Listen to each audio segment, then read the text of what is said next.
Lawmaker running for Congress in Indiana is stressing the need to tackle illegal immigration, but has supported legislation that would have provided driving cards and in-state tuition rates for those in the country illegally, in his state illegally.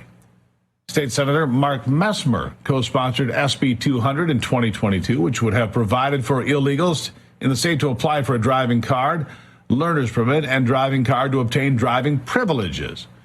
The bill was ultimately killed before being voted on in a committee, prompting protests by liberal activists who say as many as 100,000 illegals are driving in Indiana without a license at all. Joining me now is Messmer's opponent for the 8th Congressional District seat in Indiana, Dr. Richard Moss. Doctor, nice to see you again. Hey, thank you for having me. Appreciate it, Steve. What is your position on illegals in Indiana? What about having... Okay, so the illegals are here. I don't know what the right answer is to address them driving on our roads, because not just Indiana, you have a lot less illegals than most states. How do you address that? I mean, obviously the federal government's not going to throw them out. You don't want them to have the ability to vote, however, so you can't give them a driver's license because the motor voter laws are far too dangerous there. What do you do? Well, I think they have to be incentivized to leave. And the way to do that is to cut off all of their benefits and to not give them driver cards and not give them access to our public programs, and in particular, our jobs. They compete with the workers, take away their jobs, they lower wages. So basically, you have to cut off all of the benefits, and as described, but in particular, access to our jobs. And you run into trouble with the big corporations, the cheap labor lobby, the Chamber of Commerce. They're all interested in that. They all support that. But they hurt American workers and they hurt American jobs and industries. Our goal is to get Americans working and to send the illegal aliens back home. They can make their countries great. No reason why their countries have to be dysfunctional. And they need to build up their countries. But we need America to be for American citizens.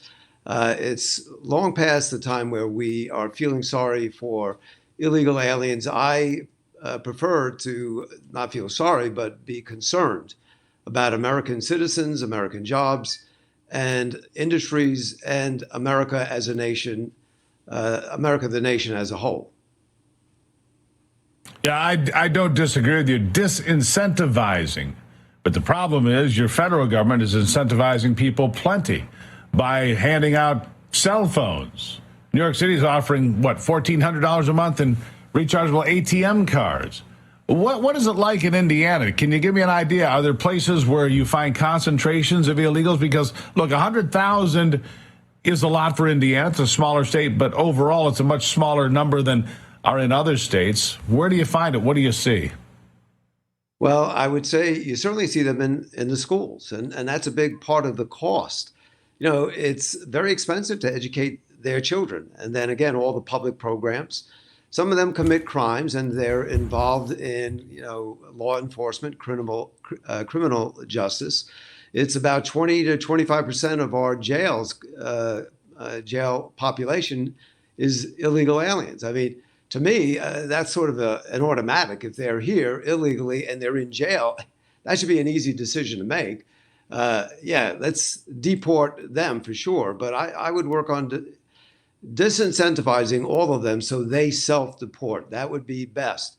But look, there's a point where you may have to, as was done during President Eisenhower's time, you round them up and you deport them. And that sends a very strong message not to come here. It's not worth it. And then all the other measures that we had during Trump's time, we want to finish the wall and remain in Mexico. But the main thing is cutting off the benefits and the incentives that bring them here, and in particular, the jobs.